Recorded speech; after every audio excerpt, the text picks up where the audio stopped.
Magandang araw Pilipinas, magandang araw Soxargen. Welcome sa isa na namang edisyon ng programang Performing and Informing, hatid sa inyo ng Presidential Communications Office, Philippine Information Agency at sa pakikipagtulungan ng Information Coordinating Network of Soxargen o ICONSOX.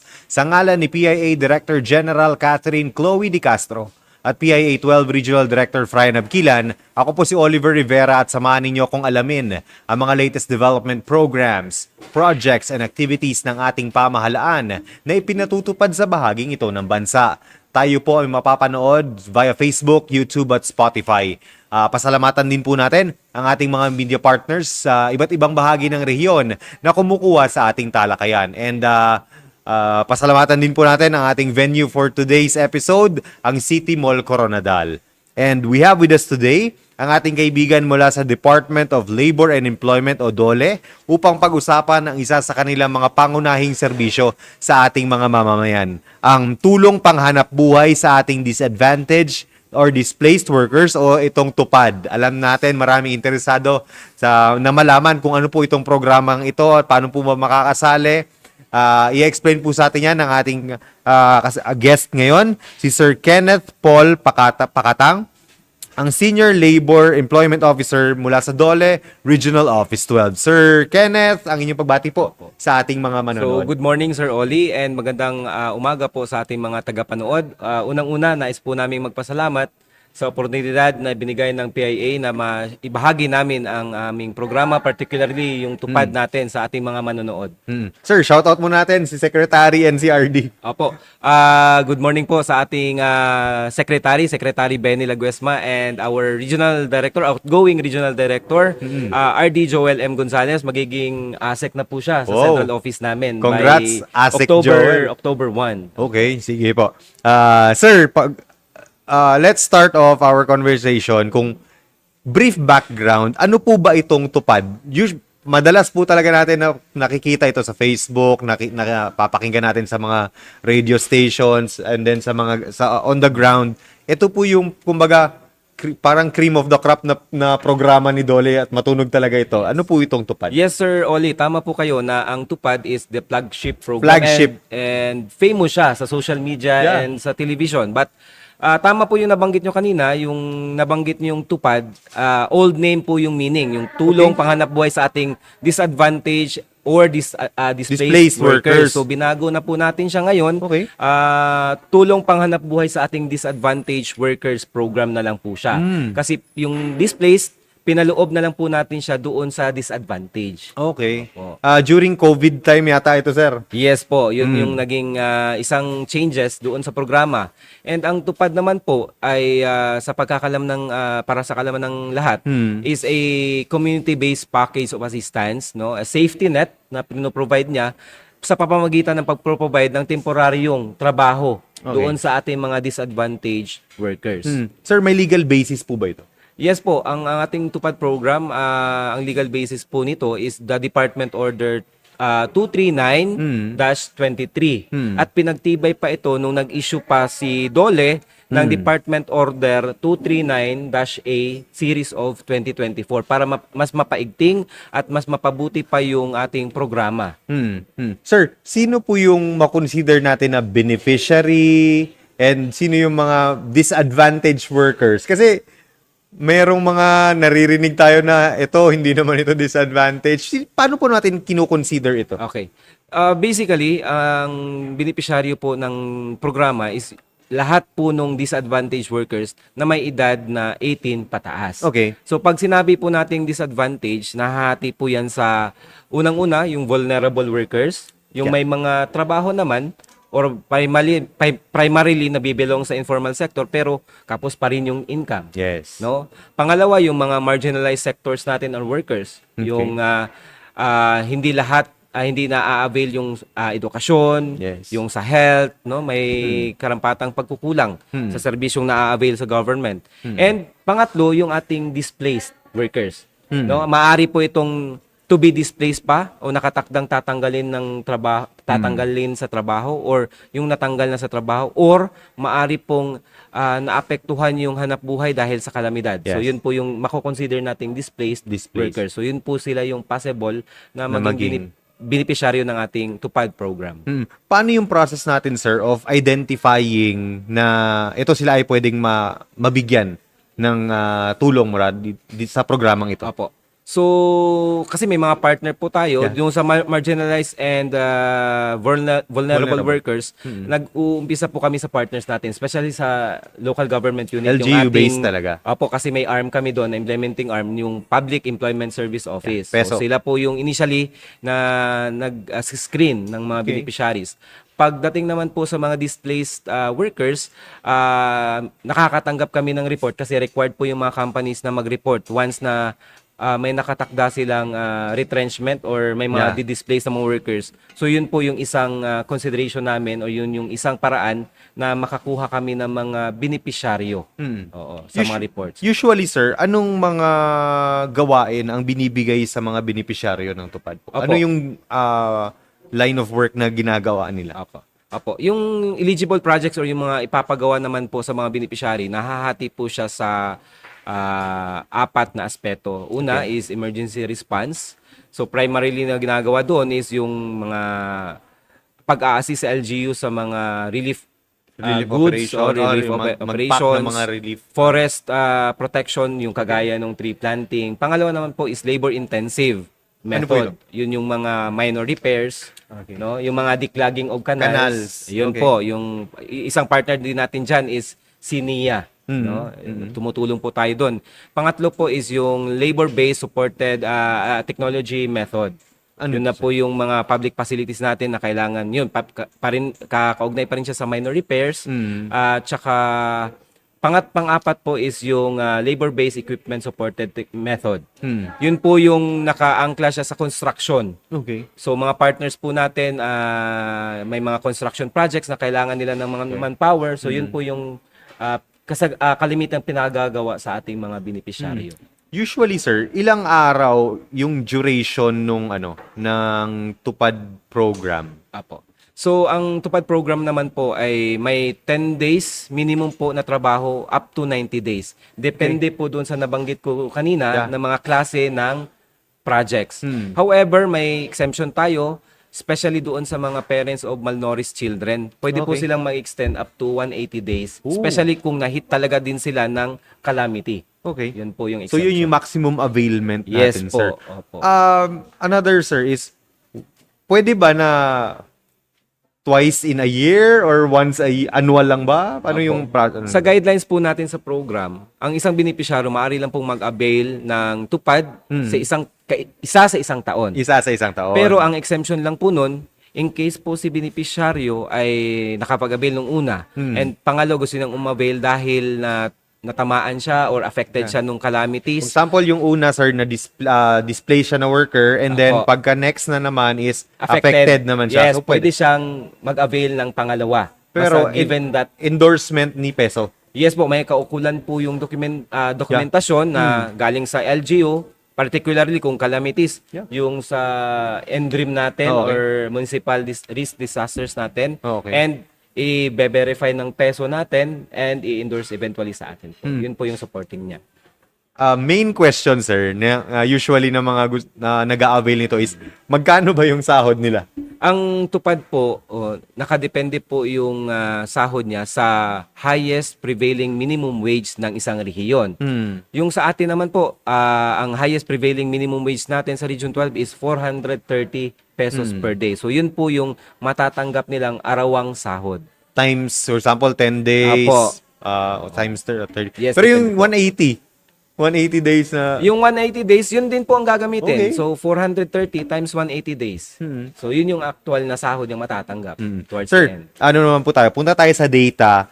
Ilan na po ba yung mga beneficiaries natin for the year 2025, sir? Nasa patapos na po ang ating taon. Kamusta po? And then, nag-election ba tayo, sir? Yes na po. affected ba ng election During ban? the election po, na hindi naman natigil yung paghahatid natin, pagbibigay natin ng serbisyo, in particular sa Exempted. TUPAD.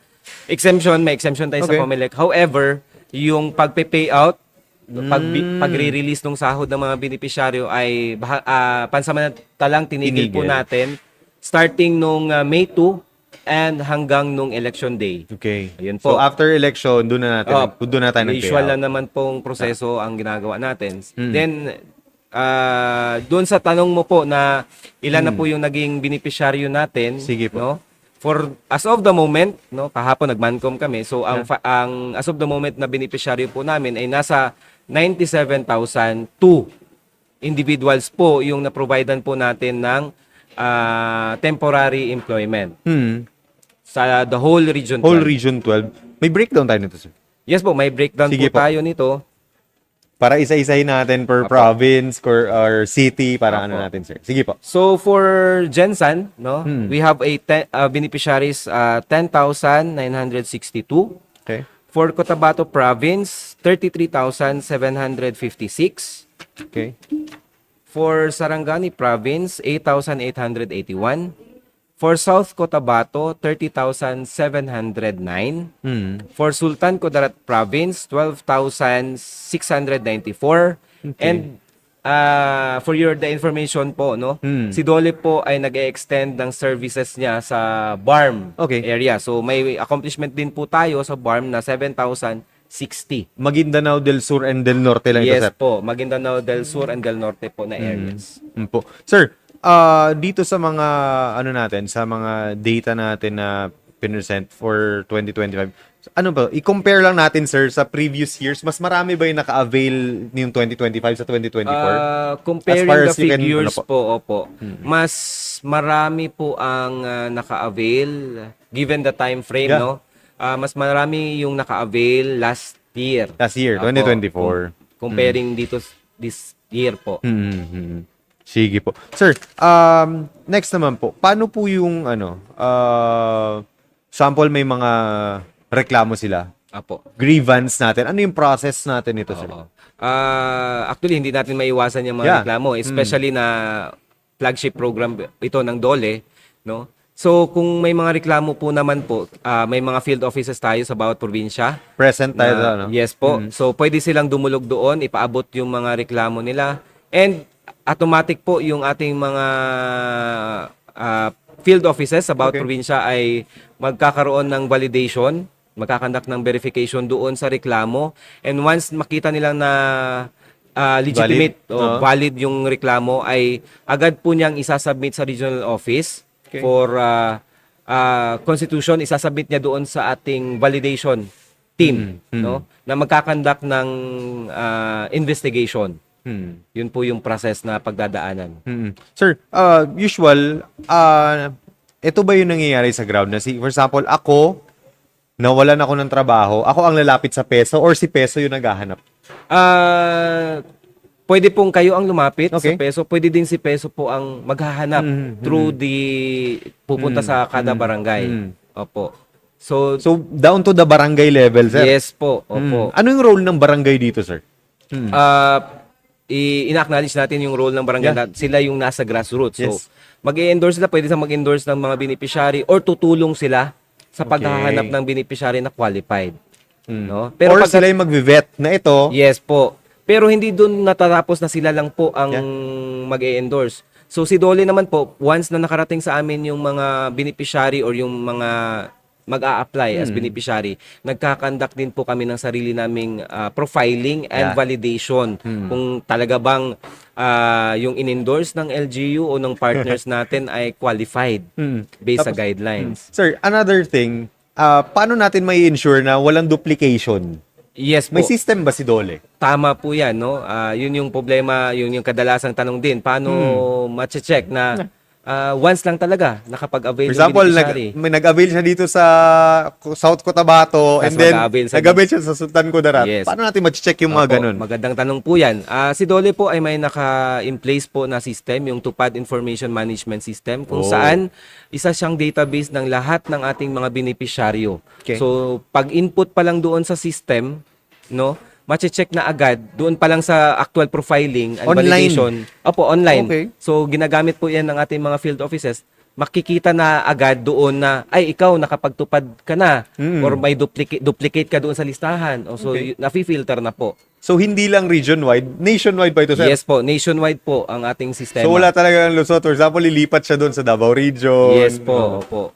Sir, sa implementation natin itong tupad for the past years, alam natin merong mga best practices kayong nakita sa inyong mga monitoring po. Can you share to our viewers po, ano itong mga best practices na nakikita natin? Kasi, aminin natin, sinasabi ng iba na dole out ito. Yes po. 'Di ba? So ano yung mga best practices na nakita natin on the ground na nakatulong talaga siya, may impact talaga siya sa buhay ng ating mga kababayan? Yes po. Kasi ang direction po natin ngayon, given na yung tupad ay nagtre-trending, may iba sabi nila bumababa yung sa mga memes, bumababa sa sasakyan, nagwawalis lang, nabibideo. But ang direction po natin ngayon, ang tupad ay gagamitin natin sa convergence initiatives. Yes. Kagaya po ng ating convergence initiative sa Department of Justice, doon sa mga parolees, no? Kagaya din po sa ating DNR. Sila po yung magtatanim for our forest protection. And isa sa pinakamagandang practice na bago lang po nag-culminate, na dito po nagsimula sa Region 12 is yung tupad na nag-immerse sila sa aquaculture farms. Yes. Oo. Kasi may ginawa po si Dole Region 12 na tripartite council sa aquaculture farms. Yun yung emerging industry natin dito sa Region 12. So yung tupad, ginawa namin ang beneficiary para silang nag-OJT doon sa farms. So habang nag-OJT sila doon, pinapasahuran sila, no? For 90 days yung trabaho nila. So after the 90 days po, binigyan po sila ng national certificate ng TESDA, no? And eventually, yung iba po ay na-hire na po doon sa mga aqua farms kung saan sila na-assign. So malaking tulong po ito sa kanilang kabuhayan, or kung hindi mas na-hire doon, possibly magkakaroon sila ng kanilang livelihood kasi may enough na sila. Upskilling. Yes po, upskilling. And may enough na silang kakayahan. Na hindi lang basta temporary employment yung na-provide namin, but isang skills na magagamit nila after the program. Meron silang other options na pwede nilang gamitin. Opo. Sir, pwede ba yung mga tupad beneficiaries na mag-organize sila into an association? Para, paano po? Pwede ba yun? Yes po, pwede naman po silang mag-organize. Para maka-avail sila ng ibang programa pa ni... Yes po, opo, kasi marami po tayong programa sa Department of Labor and Employment. Pwede naman po silang mag-organize ng kanilang mga asosasyon, no? Kung nais po nilang magpa-rehistro, kasi si Dolly po is isa din po sa nagbibigay ng registration sa mga association, pwede siyang gumawa ng group or workers organization. Sir, yung uniform na binibigay sa mga tupad beneficiaries, binabayaran ba nila yan or part of the program siya? Apo. Ang uniform po is part of the package na binibigay namin or part of the assistance na binibigay namin. So, yung tupad po natin, beneficiaries makakatanggap ng una, yung sahod. Kasi trabahuan po nila, trabaho po ito. Pangalawa po, makakatanggap sila ng personal protective equipment. PPE. So, kadalasan, yung mga hindi naman po highly hazardous na trabaho, yun yung tupad long sleeve, yung pula at saka puti. Pero kung mga construction na po yung gagawin nila, makakatanggap sila ng appropriate hard hat, PPE, hard hat, yung gloves, boots. So yun po. At saka, yung mga beneficiaryo po natin, before po sila magtrabaho, ay enrolled po sila sa micro-insurance. Okay. Opo, So, insured sila? Yes po, para protektado sila habang nagtatrabaho sila under the program. Kung sakali ay maaksidente sila, may dagdag protection po para sa kanila. Ano na insurance ito, sir? Dito po sa Region 12, ang insurance po namin na provider is si GSIS. So, 1 year po yung coverage. So, government pa rin tayo. Yes po. Sir, eto naman, mode of payment sa kanila, sir. Paano ba? Isang bagsak ba yun? So, example, 10 days, hintayin nila na i-release pa ni Dole? Or paano yung mode of payment sa kanila? Cash ba or card? Paano? Mobile wallet?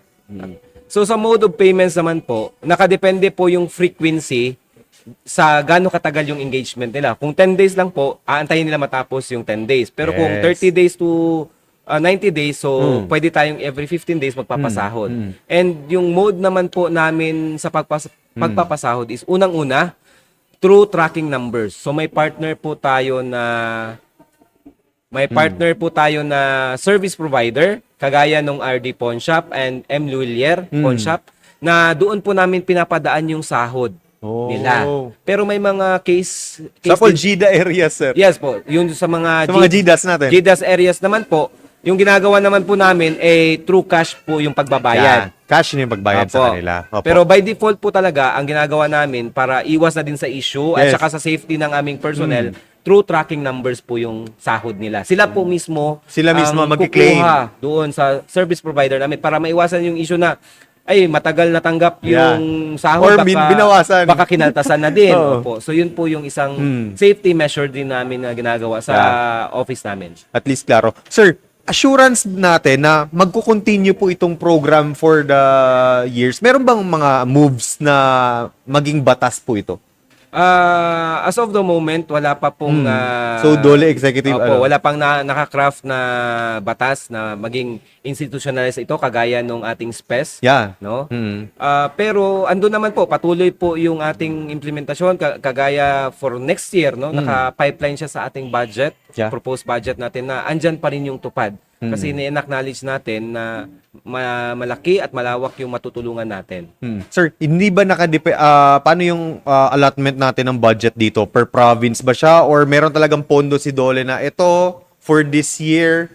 Depende sa applicants. Paano po yung process natin? Initially, wala naman po nakabigay, allocate na pondo sa Region 12. Ang nakalagay lang po doon sa amin is target number of beneficiaries. Okay, so nagta-target si Region. Opo. Okay. So, dinidistribute namin yan sa bawat probinsya. Kaya in-encourage namin na mas maraming proposals, mas maraming aplikasyon, mas maganda po. At marami tayong matulungan. Sir, medyo naubusan na po tayo ng oras. Baka meron pa kayong other announcements para sa ating mga partners doon sa ground and then sa ating mga tupad beneficiaries na rin po. So, thank you po once again sa oportunidad na binigay nyo sa amin. So, kung nais nyo pong mag-avail ng tupad and other programs and services ng aming opisina, pwede po kayong lumapit sa aming mga field offices. May mga field offices po kami bawat probinsya. At sa General Santos City po, may isang field office din po kami doon. Pwede kayong lumapit or kung may mga isasangguni kayo, so open po ang aming mga opisina sa inyong mga concerns. So yun lang man po. Sige po, maraming salamat po sa ating guest mula sa Department of Labor and Employment, ang Senior Labor Employment Officer, ang Unit Head ng Organizational Outcome 3, Social Protection for Vulnerable Workers, si Sir Kenneth Paul Pakatang. Sa ngalan ni PIA Director General Catherine Chloe Di Castro at PIA 12 Regional Director Frian Abquilan, ako po si Oliver Rivera, maraming salamat at isang magandang araw, Soc Sir Jen.